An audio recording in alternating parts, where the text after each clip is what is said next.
मंतर पर क्या कुछ हो रहा है ये भी देखना बहुत जरूरी है। सीधा आपको तस्वीरें दिखाते हैं जंतर मंतर की। बहुत बड़े पॉलिटिशियंस, बहुत बड़े मीडिया वाले कहते थे क्या कर रहे हो, कब तक बैठोगे, नहीं देंगे इस्तीफा। अब जान देनी हो गई सरकार को। बहुत ही निर्दयी सरकार है, किसी की नहीं सुनती है ये सरकार, अपनी मनमानी करती है, बहुत जिद्दी सरकार है। 36 दिन हर रोज मुझसे ये सवाल पूछा जाता था, इस्तीफा नहीं होगा तो क्या होगा, ये लोग इस्तीफा नहीं देंगे, मुझे हर किसी ने कहा। और जब मैं यूएसए से निकला था तब कई सारे लोग ये कहते थे तुझे क्या लगता है तू इंडिया जाएगा, इंडिया में क्रांति आएगी, आ गई क्रांति। देखा आपने सीजेपी की प्रतिक्रिया। इसको बड़ी जीत के तौर पर बाबा यहां पर ये देख रहे हैं और इस दौरान करीब 1 महीने तक ये आंदोलन चला है और इसका दायरा भी यहां पर बढ़ा। लेकिन विपक्षी पार्टियां जब इसके अंदर शामिल हुई तो तेरा आंदोलन मेरा आंदोलन भी बहुत हुआ। अब बताइए जरा विपक्षी पार्टियां कैसे इसका क्रेडिट ले रही हैं?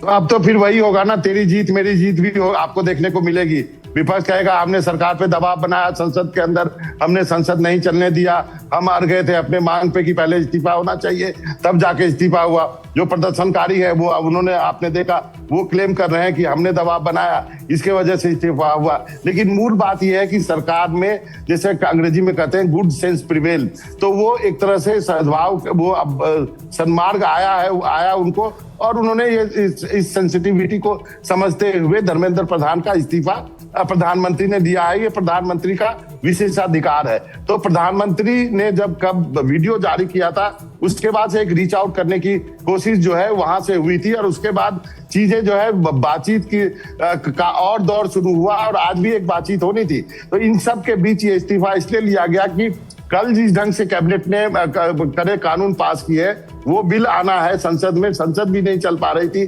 सरकार पे 2 तरफा दबाव बना हुआ था, जो धरना हो रहा था जंतर मंतर पे और यहाँ पर जो संसद में दबाव में थी सरकार। तो इसलिए बिल्कुल अखिलेश जी, इसको भी जरा आप यहां पर समझाइए क्योंकि इस बार इस सेशन के अंदर कई महत्वपूर्ण बिल थे जिस पर चर्चा होनी थी, जिनको यहां पर पेश किया जाना था। लेकिन हंगामा इस कदर यहां पर बरपा था कि संसद की कार्रवाई नहीं हो पा रही थी। अब सरकार के लिए उस तरफ रास्ता आसान होगा कि कम से कम चर्चा होगी संसद में, वहां पर सुचारू तरीके से काम हो पाएगा। निश्चित तौर पर देखिए सबसे बड़ा एजेंडा इस मानसून सत्र सरकार के लिए क्या है, वो है परिसीमन बिल को पारित कराना। इसके लिए संविधान संशोधन विधेयक है उसको पारित कराना। आप जानते हैं कि अप्रैल में सरकार ये काम नहीं कर पाई थी। अप्रैल से लेकर के अभी तक सरकार ने एक बड़ा काम जो किया वो यही है कि 2/3 बहुमत उसकी व्यवस्था हो दोनों सदनों में। सरकार उसी दिशा में आगे बढ़ रही थी।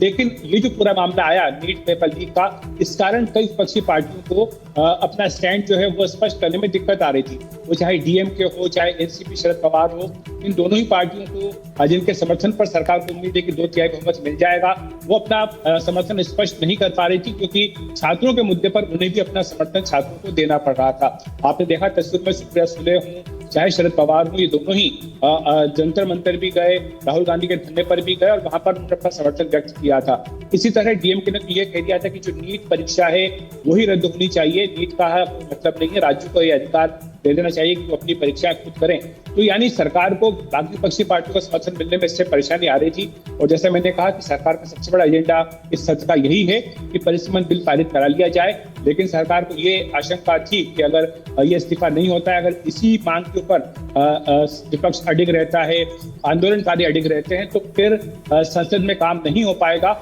और ऐसे में फिर चाहे 2/3 बहुमत की बात करें, चाहे संविधान संशोधन की बात करें या अन्य बिलों की बात करें, कोई भी सरकार का जो विधायी काम है वो पूरा नहीं हो पाएगा।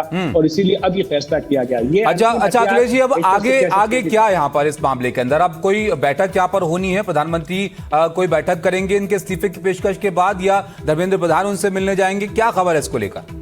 अभी फिलहाल इसकी जानकारी हमें नहीं है। अब अपने सूत्रों से इसका पता करने का प्रयास करेंगे। लेकिन जो सामान्य प्रक्रिया होती है जब इस्तीफा आता है किसी मंत्री का, तो प्रधानमंत्री के पास मिलता है। प्रधानमंत्री उस इस्तीफे को राष्ट्रपति के पास भेजते हैं और उसके बाद राष्ट्रपति जो है प्रधानमंत्री की सलाह पर उस इस्तीफे को स्वीकार कर लेती हैं। और उसके बाद जो कार्यालय मंत्रालय का बिल्कुल बिल्कुल, अब ये बहुत महत्वपूर्ण होगा यहाँ पर। अखिलेश जी, आप बताइएगा और जानकारी जैसे आपके पास आती है इस बारे में, लेकिन जंतर मंतर पर क्या चल रहा है वो भी जरा आप यहाँ पर देख लीजिए। सीजेपी बड़ी खुशी यहाँ पर जाहिर कर रही है इस खबर आने के बाद। रवीश हमारे सहयोगी वहां पर मौजूद है, जंतर मंतर लेकर चलते हैं आपको। अप्रिशिएट करेंगे कि कम से कम उन्होंने माना तो कि कहीं कुछ गड़बड़ हुई है और अपनी रिस्पॉन्सिबिलिटी ली है उन्होंने।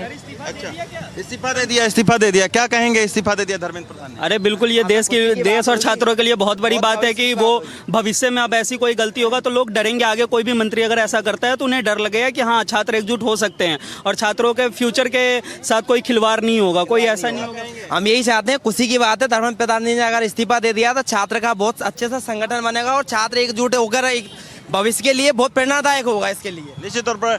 मैडम, क्या कहेंगी? 20 दिनों तक वांगचू ने अनशन दिया, फिर कॉकरोच जनता पार्टी यहाँ पर अनशन दिया, 2 राउंड 3 राउंड की बातचीत भी हो चुकी है।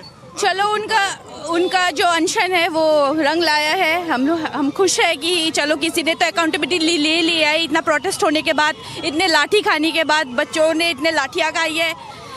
That's good for the country. अब लग रहा है प्रदर्शन खत्म हो जाएगा अब इसी बात को। अगर जो वो मांगी है, अगर वो जो मांग उन्होंने करी थी अगर वो फुलफिल हो जाए तो जरूर हो जाना चाहिए। अब तो शिक्षा मंत्री ने इस्तीफा दे दिया है। लेट्स सी बेटर क्या रिफॉर्म्स ला सकते हैं हमारे government. Let's see for that. कुछ और यहाँ पर छात्र हैं। सुनो दोस्तों, धर्मेंद्र प्रधान का इस्तीफा हो गया है, क्या कहोगे आप लोग?